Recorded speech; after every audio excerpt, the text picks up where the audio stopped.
নমস্কার বন্ধুরা, বেঙ্গলি কিচেনে সকল বন্ধুকে স্বাগত। আজকে আবারও একটা নতুন রেসিপি নিয়ে তোমাদের সামনে হাজির হয়ে গেছি। শীত পড়ে থেকে আমি এখনো কোনো পিঠের রেসিপি তোমাদের সাথে শেয়ার করিনি। তো চলো আজকে একটা দুর্দান্ত স্বাদের সুজি দিয়ে পিঠাটা বানাবো। মাত্র এক বাটি সুজি থাকলে কিন্তু এই রেসিপিটা খুব জলদি তৈরি হয়ে যাবে। তো চলো রেসিপি শুরু করা যাক। আশা করি সকলে ফুল ভিডিওটা ওয়াচ করবে। তো চলো রেসিপি এবার শুরু করা যাক। তো রেসিপি শুরু করার আগে সকলকে বলি হ্যাপি নিউ ইয়ারের অনেক অনেক শুভেচ্ছা, শুভ কামনা দিয়েই শুরু করলাম আজকের ভিডিও। তো দেখো এখানে এক প্যাকেট সুজি নিয়েছি আমি। সুজিটা একটু মোটা দানার হলে সেটা মিক্সার জারে একবার গ্রাইন্ড করে নিলেই হবে। এখানে 1 কাপ সুজি আমি নিয়েছি, কারণ জলটাও কিন্তু কাপ মেপেই নিতে হবে, তাই সুজিটাও আমি কাপ মেপে নিলাম। এখানে 1 কাপ সুজি নিয়েছি। নিয়ে সুজিটা আমার কিন্তু এটা মিহি সুজি, তাই আমি এটা ব্লেন্ড করিনি। তো দেখো কড়ার মধ্যে এবার আমি নারকেলটাকে দিয়ে শুকনো কড়ায় নারকেলটা একটু ভেজে নিয়েছি। নারকেলের একটা যে জল ভাব থাকে সেটা শুকিয়ে নিয়ে আমি এখানে 3 চামচের মতো চিনি অ্যাড করেছি। চিনি অ্যাড করে নারকেলটাকে ছাই বানিয়ে নিতে হবে। যেভাবে আমরা পিঠের পুর বানাই সেরকমভাবেই কিন্তু পুরটাকে রেডি করে নিতে হবে। যখন এরকম হয়ে যাবে তখন এর মধ্যে 1 চামচের মতো আটা অ্যাড করতে হবে, কারণ আটাটা অ্যাড করলে কিন্তু নারকেলের ছাইটা খুব টাইট হয় এবং খুব সুন্দর হয়। একদিন ট্রাই করে দেখো, ভালো লাগবে। এবার দেখো নারকেলের ছাইটা যখন রেডি হয়ে যাবে তখন কিন্তু আমি এটাকে নামিয়ে একটু ঠান্ডা করে নেব। ঠান্ডা হয়ে যাওয়ার পর এর মধ্যে আরও একটা জিনিস অ্যাড করব। দেখো এখানে 100 গ্রাম সন্দেশ নিয়েছি আমি। এখান থেকে 50 গ্রাম সন্দেশ আমি এই নারকেলটার মধ্যে অ্যাড করব।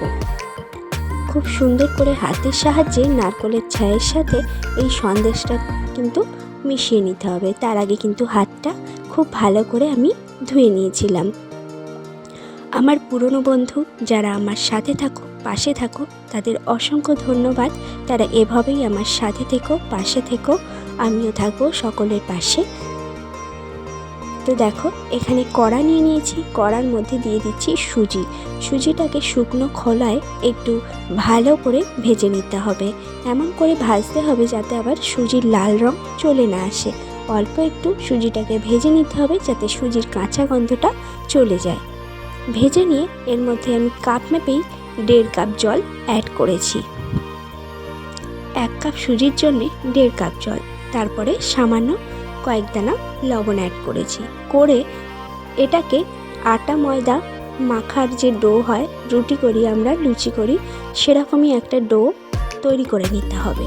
জলটাকে এরকমভাবে নাড়িয়ে নাড়িয়ে সুজিটাকে একটা সুন্দর ডো আমি তৈরি করে নিয়েছি। এবার এই সুজিটাকে একটা থালার মধ্যে নামিয়ে একটু ঠান্ডা করে নিতে হবে। সামান্য ঠান্ডা, এমন ঠান্ডা করতে হবে যাতে হাত দেওয়া যায়। আবার বেশি ঠান্ডা করে নিলে কিন্তু সুজি দিয়ে পিঠেটা বানাতে অসুবিধা হবে। এবার হাতে একটু ঘি নিয়ে তারপরে সুজিটাকে এরকম গোল পাকিয়ে বাটির মতো করে এর মধ্যে ছাই দিয়ে মুখটাকে বন্ধ করে সুন্দর করে পিঠেগুলোকে তৈরি করে নিতে হবে। এইভাবে পিঠে বানালে কিন্তু দেখবে সুজির পিঠে কিন্তু খুব ভালো লাগে। কোনো চালের গুঁড়ো, আটা, ময়দার প্রয়োজন হবে না। শুধুমাত্র সুজি দিয়েই কিন্তু এই রেসিপি তৈরি করা একদম সহজ। আর দেখতে যতটা সহজ লাগবে কিন্তু খেতেও ততটাই মজাদার হবে। দেখো এইভাবে সমস্ত পিঠে আমি বানিয়ে নিচ্ছি। আমার চ্যানেলে যারা নতুন বন্ধু আসতে চাইছো তারা প্লিজ ফুল ভিডিও ওয়াচ করে একটা লাইক দিয়ে দেখো। আর অবশ্যই চ্যানেলটাকে সাবস্ক্রাইব করে পাশে থাকা বেল বাটনটা অবশ্যই প্রেস করে রেখো, তাহলে যখনই কোনো নিত্য নতুন সহজ সুন্দর রেসিপি শেয়ার করব সেটা সবার আগে তোমাদের কাছে পৌঁছে যাবে। তো দেখো এখানে তাওয়ার মধ্যে 1 চামচ ঘি নিয়ে ঘিটাকে গলিয়ে নিয়েছি। তারপরে এর মধ্যে ওই যে বানিয়ে রাখা পিঠেগুলোকে দিয়ে দিচ্ছি। বানিয়ে রাখা সমস্ত পিঠেগুলোকে আমি এক এক করে সাজিয়ে দেবো তাওয়ার মধ্যে। এবার এরকমভাবে হাত দিয়ে একটুখানি ঝাঁকিয়ে নিয়ে তারপরে চামচের সাহায্যে এরকমভাবে ওলট পালট করে সুন্দর করে লালচে রং ধরিয়ে সুজির পিঠেগুলোকে ভেজে নিতে হবে। একদিন বানিয়ে খেয়ে দেখো, শীত তো পড়েই গেছে, এখন পিঠে সবার বাড়িতেই হয়। একদিন এইভাবে বাড়িতে বানিয়ে খেয়ে দেখো, খুব ভালো লাগবে বন্ধুরা। আর একটাও পিঠে কিন্তু ফেটে যাবে না বা ভেঙে যাবে না, একদম গোটা গোটা থাকবে।